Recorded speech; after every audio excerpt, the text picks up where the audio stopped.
This is going to be another one of those videos that I do in which I closely examine a game that I think is good with the intent of pointing out perceived design flaws and nitpicks in the hopes that future games maybe don't make the same mistakes. I've done this same sort of thing with Resident Evil 2 Remake, with Sekiro, Shadows Die Twice, with Cities Skylines, and some others. As with those previous essays, I feel that I have to preface this one by saying that just because I have complaints about a game and am going to be saying some negative things about it, it does not mean that the game is terrible. It is perfectly okay to like a piece of entertainment or art, but still acknowledge that it has flaws and hope for those flaws to be improved. I have a lot of good things to say about Control by Remedy Entertainment, but this is not going to be a full review of Control. This is going to be a, hopefully relatively short, examination of one element of Control's design and how it interacts with other elements of the game's design. If you want a full review, including my praise for the game, I invite you to check out my personal blog at www.megabearsfan.net. Even though this is not intended to be a full review, I do want to briefly touch on the things that I like about Control, as a gesture of good faith towards the game and its audience. The action is really fast-paced and frantic, and it flows very nicely. This is one of those games where a player can totally get into the zone, and everything is just clicking, and you just feel absolutely unstoppable, and it's wonderful. Then the last enemy dies, and you stop to catch your breath, and the whole level looks like the office lobby at the climax of The Matrix. It's really cool. The premise is also a very deep well that Remedy can tap for tons of potential sequels and spin-offs in a variety of genres. I could easily see this setting being used to tell a cosmic horror story, a psychological thriller, or a high-concept science fiction story. And bits of all of those are already present in Control and in Remedy's catalog of work, while simultaneously being loaded with social commentary about office culture and the treatment of employees. Again, mostly good stuff. Control is also a really fantastic example of why the game industry needs more middle-budget games. The Control isn't some bloated 90-hour open-world cash cow grind-a-thon that is designed to bore the player into buying microtransactions to speed everything up. This is a passion product with a clear creative vision that was given the money and resources to actually realize that creative vision. It's paced well, its main story is relatively quick to speedrun, but it still offers plenty of side content to keep players playing. Because the game isn't a grindy open-world live service, the side content isn't just copy-pasted filler. All of it is worth playing, and some of that side content is the best content in the game. So yeah, I like Control. I like it a lot. Hopefully you're convinced that I like Control. And now I can go on to talking about some of my frustrations and hang-ups with Control without you feeling like I'm just being negative for the sake of being negative.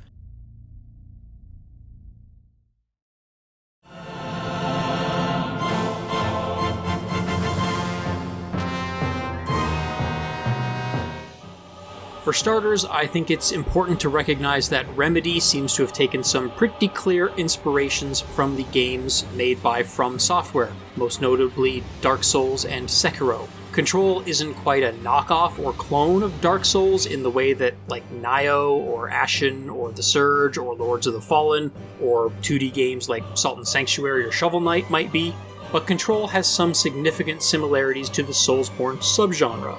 Control is designed to be challenging. The energy bar fills a very similar function to Dark Souls' stamina bar.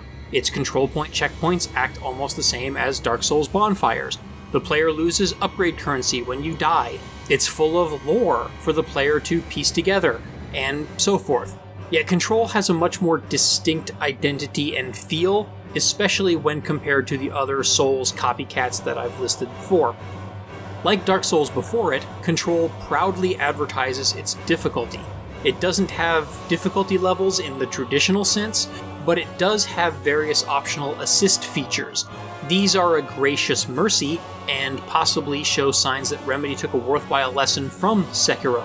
Unlike FromSoft, Remedy recognized that taking away the multiplayer and co-op and hint elements of Dark Souls that allowed the individual player to dynamically and diegetically tailor the challenge that it would necessitate the inclusion of some other method of artificially adjusting the difficulty for players who are struggling. I will happily confess that I had to use the assist features for one particularly frustrating boss, and then I promptly turned it all back off and restored the default difficulty. I almost enabled the assist modes for a second optional boss fight, but decided to give it a couple more goes and was able to get lucky and defeat the boss on my own. But a big part of the point of this video that I'm about to make is that I want to remind viewers and also game developers that Dark Souls is not good simply because it is hard. Dark Souls is good because it has tightly designed gameplay, granting lots of player agency, and is full of short, medium, and long-term reward structures that keep a player playing. It has a deep mythology that makes the player feel like you're slowly unraveling a mystery. Its difficulty is integral to the narrative and themes of the game. It's not just there for difficulty's sake.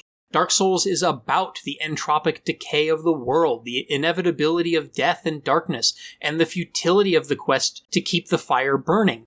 But that difficulty is also tempered with a bevy of mechanics and systems that allow struggling players to get help when they need it, and which gently encourage the player to dust yourself off and try again. So just as much as it is about the inevitability of death, it is thematically about perseverance as well. Dark Souls may have marketed itself with the tagline, "Prepare to die," but within its fanbase and the broader community, it earned a reputation for being tough but fair. Yes, it is hard and unforgiving, but it is rarely, if ever, outright malicious in its difficulty. The sequels and successors have a much looser definition of fair, but the first Dark Souls always laid out the enemies, traps, and other threats directly in front of the player in pretty much plain view, so that a careful and observant player can recognize what's coming and take appropriate actions or precautions. Pressure plate triggers for traps are huge, obvious blocks on the floor. Projectiles travel slowly and leave a trail behind them so that they are easy to see coming, give the player plenty of time to block or roll out of the way, and that trail gives you a very good indication of where it came from. Enemies and bosses have long wind-up animations for their heavy-hitting attacks, which gives the player plenty of time to dodge, block, or parry, etc., etc., etc. Yes, the first Dark Souls does have its occasional bullshit encounter in which I feel like I'm being unfairly ambushed, and there is at least one dreaded part of the game in which I feel like the set piece is designed to exploit the limitations of the controls in order to force cheap deaths for the player. Seriously, the angle of this arrow should be pushing me towards the wall, but the character always slides backwards relative to their own facing, which causes me to fall off this ledge and die because I'm pushing up against the wall, which points me a little bit towards it and angles my back off the ledge so that I don't walk myself off. This is such bullshit. God, I hate this part. But stuff like this is the exception rather than the rule in Dark Souls. For the most part, if you die, it is usually because of your own error or impatience.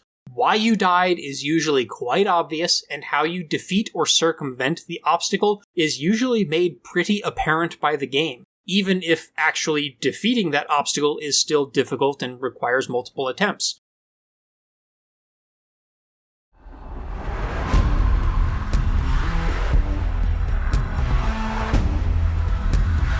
This is where I feel Control falters in its execution of its difficulty. While I was able to get through most encounters of Control without dying, the game didn't quite have that same feeling of tough but fair in the way that Dark Souls does. It wasn't super hard. You know, I could get through plenty of encounters without dying at all, and in the encounters that I did die in, I usually only died a couple of times. But unlike Dark Souls, when I would die, the death in Control often felt cheap or unfair.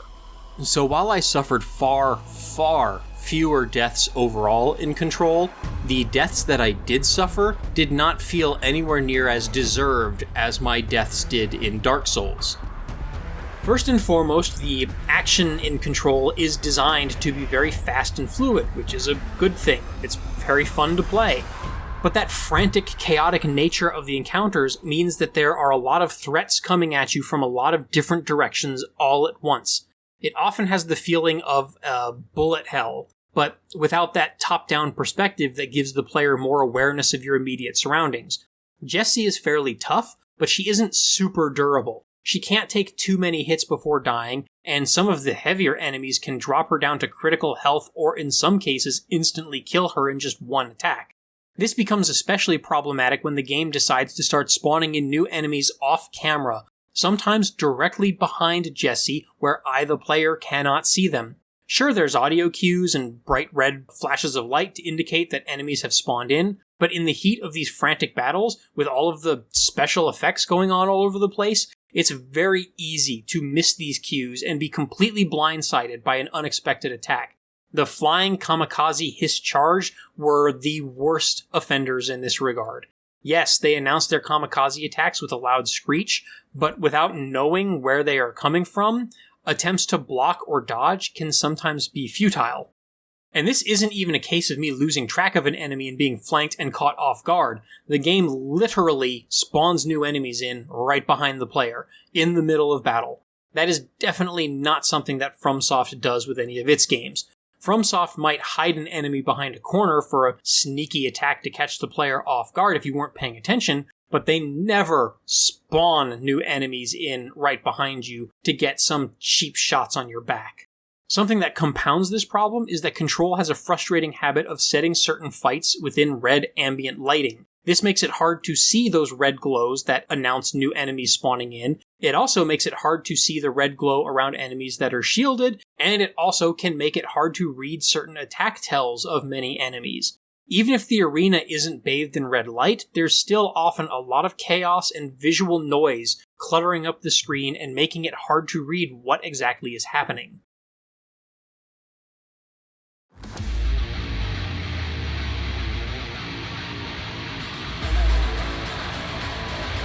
I also did not particularly care for the bosses in Control.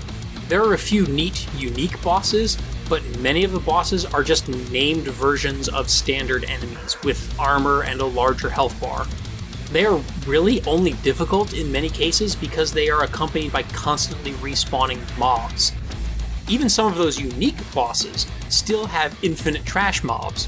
These mobs are annoying and led to a lot of cheap deaths, but I guess in Control's defense, there is an important balance reason for having these mobs.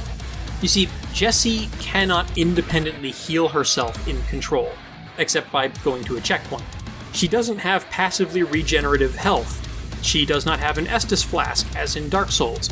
There's no health kits in the level or healing consumables of any kind.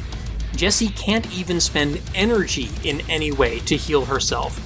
The only in-level healing comes from little blue orbs that are dropped by defeating Hiss enemies. Having to attack and kill Hiss in order to heal Jessie does encourage a fast-paced, aggressive style of play in the same way that Doom 2016 does with its glory kill mechanics, and the same way that FromSoft's own Bloodborne does with its regain mechanic. However, I do feel that Control misses some of the nuance of both of these games' aggressive healing concepts. In Doom 2016, glory kills are done at melee range after having softened up enemies with normal attacks at range. You stun the enemy from range with your regular guns, and then while they are flashing, you rush up and rip them apart with your bare hands or a chainsaw or whatever, causing them to drop extra healing items. You get the health automatically because you're at such close range. Similarly, Bloodborne's regain mechanic encourages the player to quickly rush an enemy and counterattack after you've sustained damage, but this only works because Bloodborne is built around close-range combat. You don't get health back by shooting the enemy at range or by cowering behind cover or a shield. You must be close enough to attack at melee and bathe in the monster's sweet, sweet, delicious blood. Both games reward visceral melee attacks at close range by restoring the player's health. In contrast, Control's combat is almost entirely done at range. So Jessie often isn't close enough to enemies to automatically recover health when she kills them. she has to move across the arena and expose herself to crossfire that is created by other enemies spawning into the arena, including those that spawn in directly behind you. I suppose a player could level up the melee and shield abilities, use dodge to evade attacks, and use telekinesis to pull objects toward enemies instead of launching them at the enemies.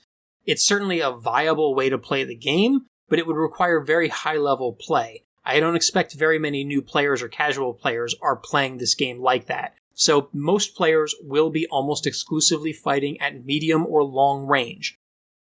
This means that if you're pinned down and at critical health, there is practically no way to restore Jesse's health without basically making a suicide run and hoping it all works out. If Remedy is considering or planning making a sequel to Control, I do have 2 suggestions for ways that I think they could solve this problem. First idea is to have multiple types of health drops. Maybe there's blue orbs and also, green orbs. The blue orbs drop on the ground where the enemy dies, just like in the current game. But the green orbs automatically get pulled towards the player character, granting some small amount of healing, even if the kill was performed at long range. Maybe a typical enemy drops, 5-ish blue orbs and then 1 or 2 green orbs. So if you want more health, you do still have to risk running across the arena to pick it up, but you can still get some health back by picking off and sniping enemies at a distance or from behind cover. The second idea would be to include personal mods that suck in healing orbs at range. This mod would probably start out with a small range of only a few meters, but as the player acquires higher level versions of the mod, it will eventually be sucking in health orbs from halfway across an arena.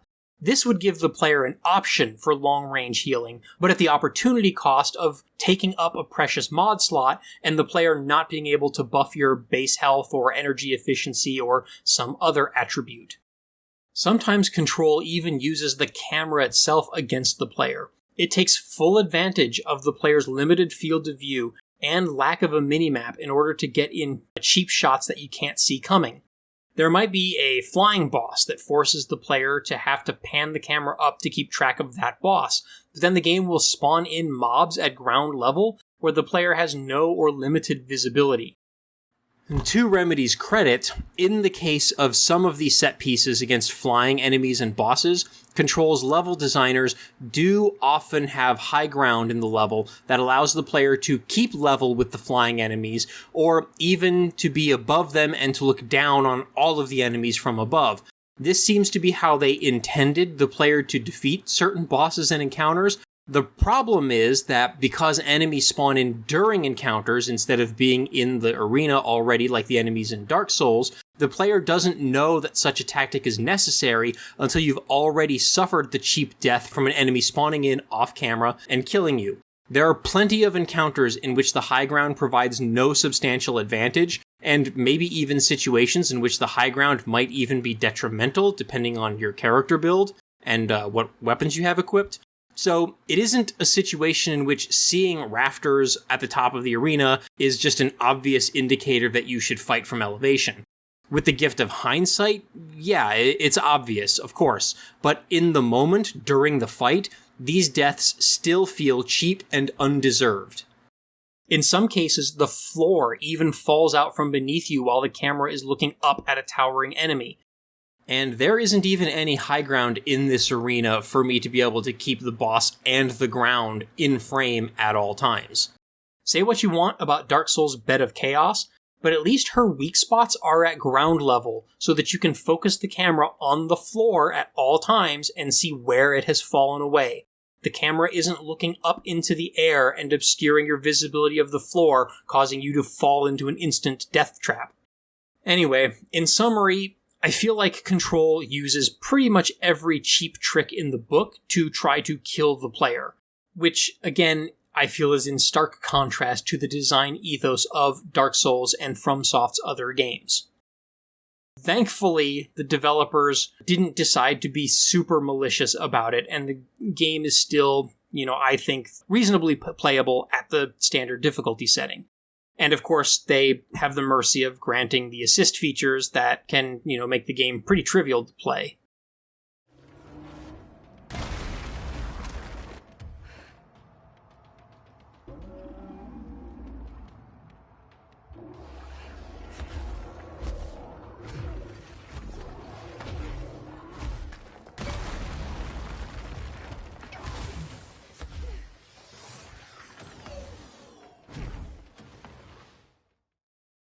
This might be the part of the video where you would expect to see some shoehorned in corporate-sponsored content, but not on this channel. Heck, I don't even have enough subscribers yet to even be allowed to monetize this channel. Yet. As such, my content creation is entirely funded by the generous support of viewers and readers like you through Patreon. I'm trying to create content that is unique and fresh and honest, focusing on things that I'm not hearing or reading from the broader gaming community.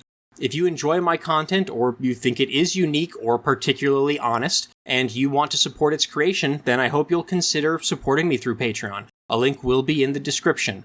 And honestly, even if I were eligible to monetize, I'm not sure that I would even want to.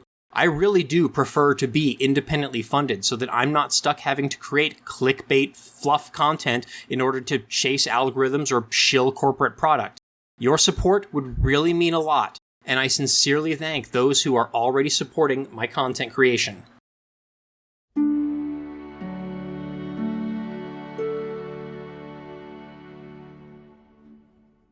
And before I go, I do want to also nitpick a little bit about the death and respawn mechanic. This mechanic in Control seems to be more inspired by Sekiro than Dark Souls, although I think these games came out within a few months of each other, so I don't know how much it's possible that Sekiro might have influenced the design of Control. I don't know, it's always hard to tell with stuff like that. Anyway, dying in Control takes away 10% of the currency that you use to buy weapons, mods, and other upgrades, and you have no opportunity whatsoever to reclaim this lost currency, except of course by just farming more enemies after you respawn.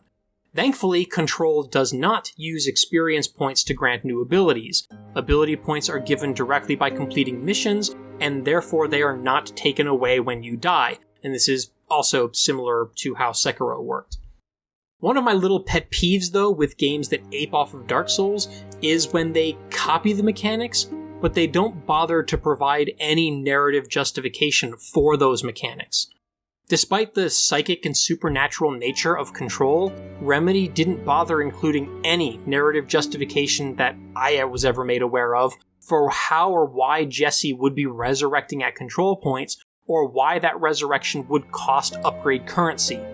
Heck, what even is Source? Is there ever an in-universe explanation given for what the heck this resource is, or why it has to be lost or spent in order to revive? Or is there no explanation and it literally is just a complete gameplay convenience?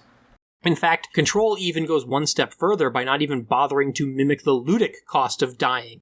Jesse respawning does not cause enemies to respawn. So after sitting through a lengthy loading screen and then respawning at a control point a few rooms or hallways away, I simply run back to where I died with absolutely no resistance. So I kind of feel like, what's the point? Why not just respawn me where I died? Oh, whatever. A big part of what makes FromSoft's games good, and also what makes them works of art, is how they incorporate the gameplay necessity of fail states into their narratives. Dying and respawning in a FromSoft game is never a simple gameplay convenience.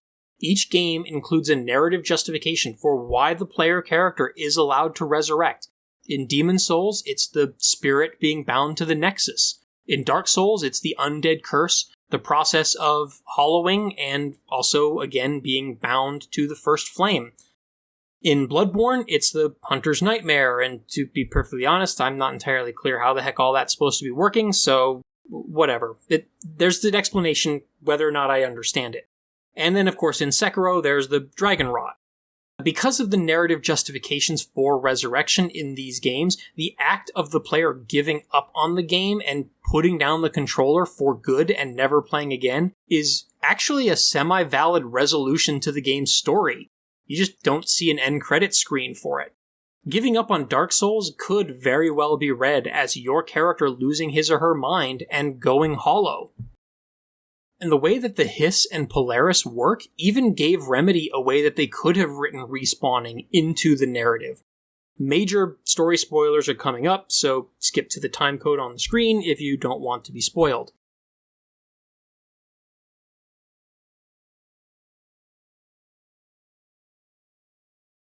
Control includes a fake-out ending in which Jesse is taken by the Hiss. It even starts a credits roll and everything. It's a neat little trick, although I think maybe they could have gone along a little bit longer with the fake credits thing just to fool the player a little bit more. It kind of spills its load a little too early in that respect, I think. Could have been more subtle. Anyway, Jessie is then trapped in a dreamlike state with all the other FBC employees who have been corrupted by the hiss, and she is forced to do repetitive menial labor until she can, through the force of sheer willpower apparently, find a way to break free. This could be what she does every time she dies. The player shouldn't necessarily have to play it every time you die, but maybe you play it once the first time you die, then it's just assumed to happen every time thereafter, kind of like how it keeps making you go through the Overlook Motel. Or maybe you can play something like this every time you die, but it offers some way of recovering some of the resources that were lost to death. Kind of the same way that Death Stranding has you swimming around in the stream or whatever to contact other players and pick up lost packages and whatever the heck else it is that you're supposed to do there. Granted, doing something like that would kind of take away the opportunity to have the neat little fake-out ending, but I think having a tighter, more coherent narrative and that little bit of extra lore would have added some extra depth to the game world, and I don't know, maybe it would have been a net gain for the game. Anyway, Remedy didn't do anything like that, and instead, dying and respawning in Control is just a standard gameplay contrivance, just like it is in almost every other video game. Nothing transcendent about it. But then again, I guess player death in Control isn't that big of a deal anyway. Checkpoints are fairly generously placed, so I never lost too much progress when I died. In fact, sometimes the enemies don't even respawn after the player's death, so you just wake up at a control point and run through a bunch of empty rooms and hallways to get back to where I died. Control is also thankfully much less punitive than Sekiro. You only lose 10% of your cash instead of the 40 or 50% or whatever that Sekiro leeches off of you every time you die. I don't know, did FromSoft ever change that? Is it a different number now? Did they reduce it even further?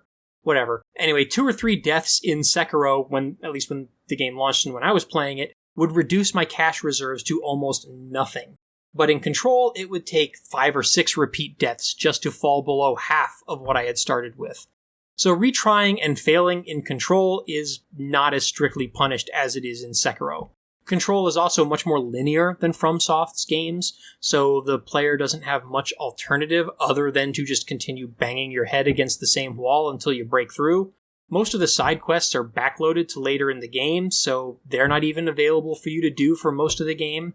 And the random bureau alerts and the board countermeasures don't give any ability points, so I never found them particularly worth grinding, because, you get some points to buy mods, and maybe you get some free mods, but, they were rarely, if ever, better than the ones that I already had anyway, and you get the better ones from progressing the story, so, again, I would play the board countermeasures and just, get them anyway while I was doing a mission.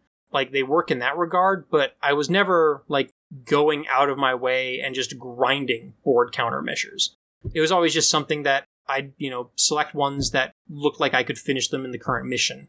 And then I would do them, and it would change up my gameplay style, and I like that about them. The bureau alerts, however, were just complete grinds, and I did not care for them at all.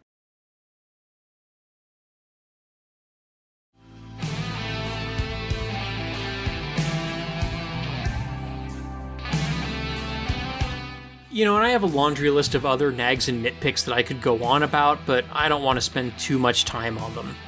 For one thing, the in-game map is kinda crap and hard to read. I'm not gonna make too big of a fuss about it though, because Remedy was actually really good about placing literal signposts within the game spaces that point Jessie in the right direction, so it's still kinda hard to get lost.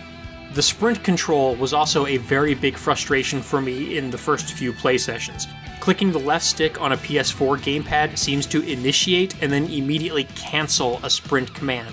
I don't know if it's as bad on the other platforms, but on the PS4, it's bad. This led to cheap damage and deaths if I was trying to, say, sprint between cover during a firefight.